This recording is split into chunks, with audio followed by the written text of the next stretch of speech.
Hi, Assalamu alaikum. I am Shakib here. Today I am going to talk about something about student life in Malaysia.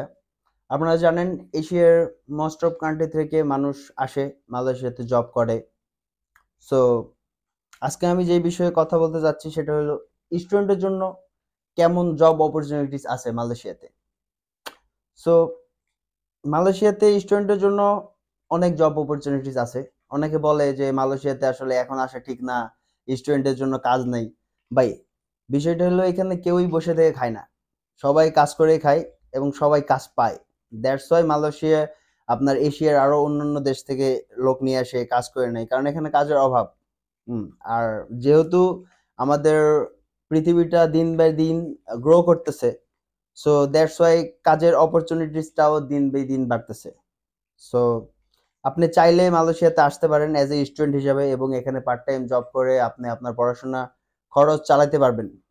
যদি সেটা ল কস্টের like reasonable কোনো ইউনিভার্সিটিতে আসেন সেই ক্ষেত্রে। আপনি যদি সানো ইউনিভার্সিটি বা মোনাস ইউনিভার্সিটি বা টেলর্স যেগুলোর কস্ট অনেক বেশি, এমন কোনো ইউনিভার্সিটিতে আসেন সেক্ষেত্রে আপনি কখনোই আ জব কইরা আপনার টিউশন ফি চালাইতে পারবেন না।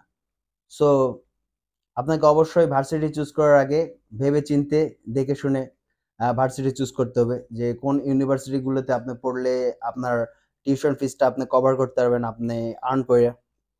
সো অবশ্যই আপনাকে এই ধরনের সবকিছু বিবেচনা করে দেন আপনি মালয়েশিয়াতে অ্যাপ্লাই করবেন। এবং পরিশেষে যেটা বলতে চাই এটাই হলো যে মালয়েশিয়াতে জব অপরচুনিটিস আছে। হ্যাঁ, হয়তোবা আপনাকে আসার পরে ১ থেকে ২ মাস একটু স্ট্রাগল বেশি করতে হতে পারে। বিকজ অবশ্যই আপনি একটা নতুন জায়গাতে আসতেছেন, নতুন জায়গাতে আপনার পরিচিত সবাই না। বাট আপনি যখন ১-২ মাস আ চলবেন ফিরবেন, আরো ১০ জনের সঙ্গে পরিচয় হবে, তখন আপনার কাছে জব অপরচুনিটিসটা অনেক বাইরে যাবে। বিকজ আপনার নতুন, নতুন ফ্রেন্ড সার্কেল বাড়বে। তাদের কাছে এক ধরনের জব অফার থাকবে। সো ১০ টা জায়গা থেকে যখন আপনি ১০ টা জব অফার পাইবেন, তখন অবশ্যই আপনি ইজিলি অনেক ভালো কিছু করতে পারবেন এবং আর্ন করে এখানে থাকতে পারবেন, চলতে পারবেন, খাইতে পারবেন এবং স্টাডি করতে পারবেন। সো ধন্যবাদ, থ্যাংক ইউ আপনাদের সবাইকে। ভালো থাকবেন, সুস্থ থাকবেন। আল্লাহ হাফেজ।